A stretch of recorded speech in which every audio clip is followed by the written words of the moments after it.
Tag auch Leute, willkommen zurück auf meinem Kanal.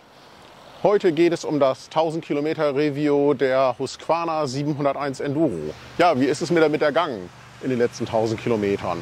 Welche Probleme habe ich? Was fand ich besonders gut? Ist ein kleiner Schnelldurchgang. Ich würde mal sagen, jetzt geht's los.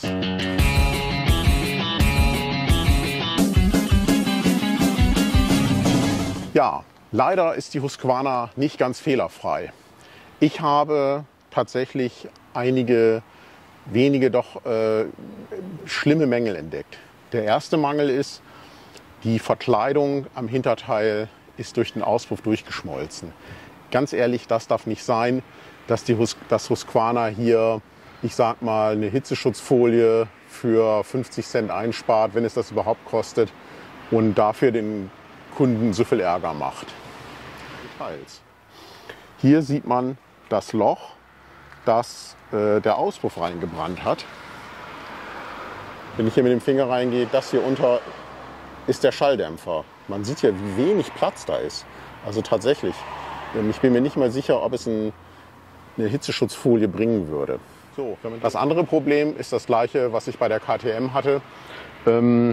Obwohl ich einen Carbon-Hitzeschutz angebaut habe, habe ich immer noch Schwierigkeiten mit dem zu heißen Auspuff und einer aufgeschmolzenen Hose. Ihr erinnert euch vielleicht an das Video, was ich gemacht habe mit der geschmolzenen Hose. Ja, ich blende das hier mal kurz ein. Ich habe hier einen Carbon-Hitzeschutz angebaut, der deutlich besser funktioniert, weil es eine schlechtere Wärmeleitfähigkeit hat als der Original-Metall-Hitzeschutz.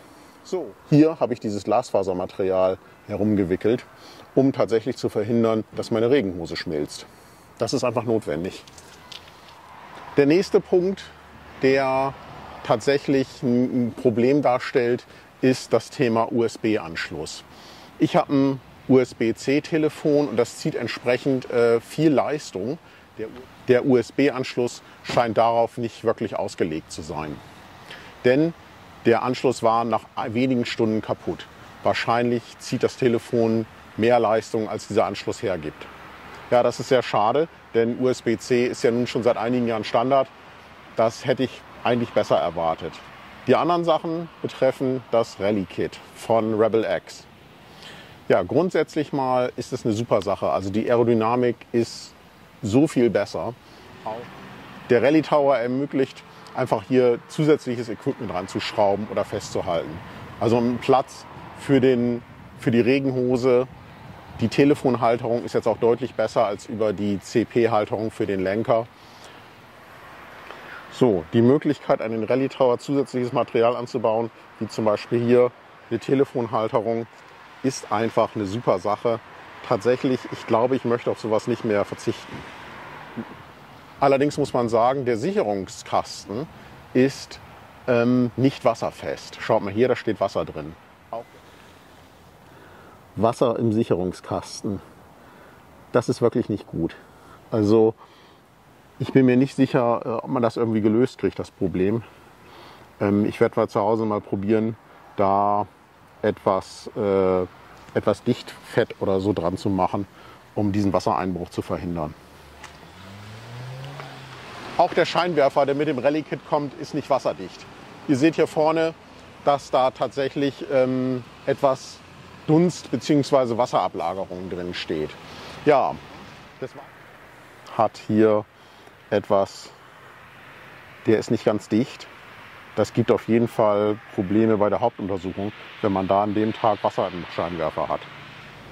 Auch das Verbindungsteil zwischen den Original Husqvarna Teilen und dem Rallye Tower, also der Scheibe bzw. diesem unteren Spoiler, ist suboptimal. Das ist von der Machart her eher, wie man diese faserverstärkten Kunststoffe früher mal gemacht hat, nicht wie das heute üblich ist. Es scheint sehr viel Füllmaterial zu sein, das ist etwas abgebrochen, jetzt im Betrieb.